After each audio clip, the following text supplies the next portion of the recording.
கரூர் கூட்ட நெரிசல் வழக்கில் ஐயம் நிலவுவதாக கூறியுள்ள பாஜக தேசிய மகளிர் அணி தலைவி வானதி சீனிவாசன், முதலமைச்சர் மு க ஸ்டாலின் இந்து மத பண்டிகைகளை சர்வமத பண்டிகை போல் கொண்டாடுவதாக கடிந்துரைத்துள்ளார்.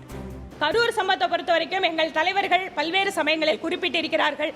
இதில் ஏதோ ஒரு சக்தி அங்கு மக்களை அந்த கூட்டம் தொடர்பாக ஒரு விபத்தோ அல்லது வேற ஏதோ ஒரு சதியோ இருக்கின்றதோ அப்படிங்கிற சந்தேகம் எங்களுக்கு இருக்கிறதுங்கிறத நாங்கள் குறிப்பிடுறோம்.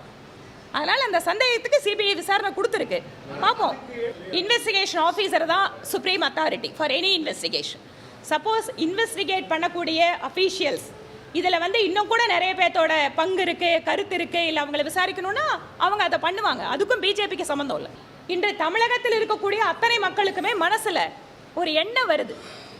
ஏன் திமுக ஆட்சிக்கு வந்ததுக்கு பின்னால மாநிலத்தினுடைய முதல்வர் சிறுபான்மை மக்களுக்கெல்லாம் ஓடி ஓடி வாழ்த்து சொல்றாரு. சிறுபான்மை விழாக்கள் எல்லாம் அவரே கலந்துக்கிறாரு முன்னின்று. ஆனால் இந்து மக்களுக்கான எந்த பண்டிகைக்கும் அவர் வாழ்த்து சொல்வதில்லை என்பது மட்டுமல்ல, இந்து மத பண்டிகைகளை கூட ஏதோ சர்வமத பண்டிகைகளை போல கொண்டாட ஆரம்பிச்சிருக்காங்க.